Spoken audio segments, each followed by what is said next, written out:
Afternoon বন্ধুরা, প্রবাসী দেবস চ্যানেলের আরেকটি ভিডিওতে সবাইকে স্বাগত। আজ আমরা যাব কলকাতার আইকনিক কেবিন রেস্টুরেন্টে।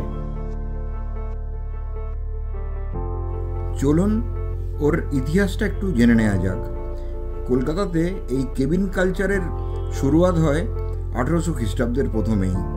প্লাইউড বা কাঠ দিয়ে ছোট ছোট পার্টিশন তৈরি করে তাতে পর্দা লাগানো থাকতো বা সেলুনের মতন ছোট দরজা লাগানো থাকতো।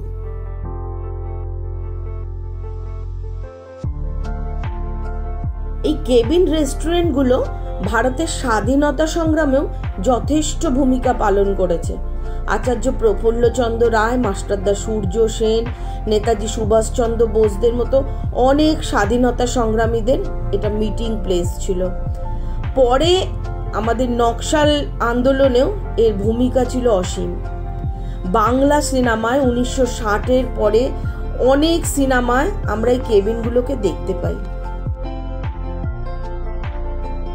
আমরা এখন সেই বিখ্যাত অনাদি কেবিনের সামনে। বলরাম জানা 1925 সালে এই কেবিনটি তৈরি করে এবং তার ছেলে অনাদির নাম দিয়ে এই কেবিনটির নাম রাখেন। এখন ওদের থার্ড জেনারেশন এই কেবিনটিকে মেনটেন করে চলছেন। অনেক বাঙালি মুভির শুটিং এই কেবিনে হয়েছে। ওদের মোগলাই পরোটা ভারত বিখ্যাত।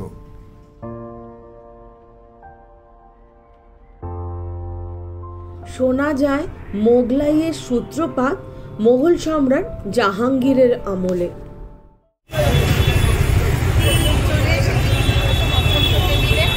এটা 1890 থেকে পথ চালায় এখনো অব্দি চলে যাচ্ছে। মহানায়ক উত্তম কুমার, অভিনেতা বসন্ত কবির অতি প্রিয় জায়গা ছিল। এখানকার ফিশ, কবিরাজি, মোগলাই পরোটা আজও লোককে টানে।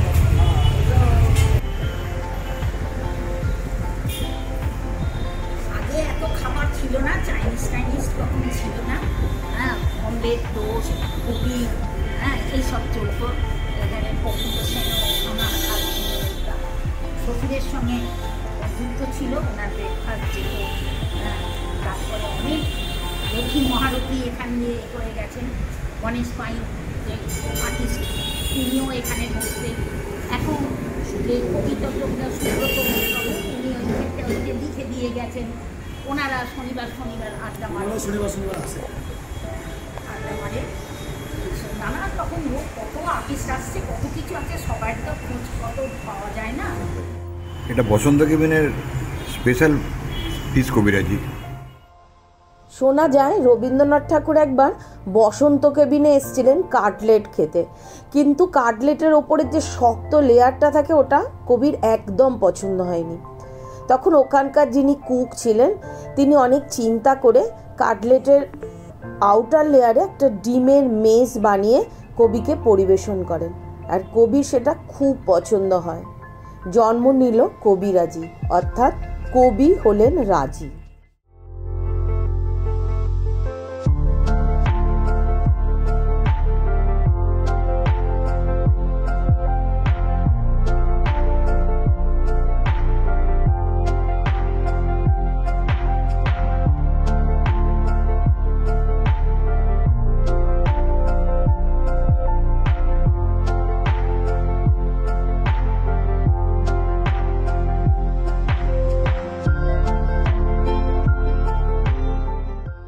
চলে এসছে 125 বছরের পুরনো দিলখুশ কেবিনে, একদম কলেজ স্ট্রিটের মোড়ে। কলেজ স্ট্রিটের আর এখানে কবিরাজি কাটলেট বিখ্যাত, এগ টেবিল বিখ্যাত। এখনও পর্যন্ত যেরকম পুরনো দেখছেন তাতে আমরা হেরিটেজে পরিণত হয়েছি। এবং এই চেয়ারটাতে যে পুরনোই আছে, যে চেয়ারে আপনি বসে আছেন তার মূল্য 70 পয়সা।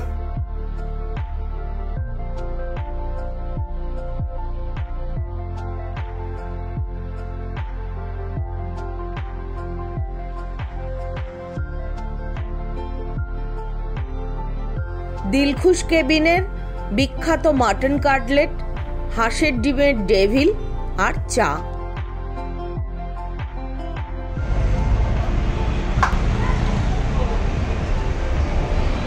ভিডিওর একদম শেষ ভাগে কেবিনগুলোকে এক্সপ্লোর করতে গিয়ে একটা জিনিস দেখলাম, অধিকাংশ জায়গাতেই ওই কেবিনের মতো সিটিং অ্যারেঞ্জমেন্টটাকে উঠিয়ে দেওয়া হয়েছে, তবে খাবারের স্বাদ আর মানেতে কোনো কম্প্রোমাইজ নেই। তাই সবাইকে রিকোয়েস্ট করবো, আসুন, ভিজিট করুন, আমাদের এই যে কলকাতার ঐতিহ্য আইকনিক কেবিন কালচার সেটাকে বাঁচিয়ে রাখুন। নমস্কার।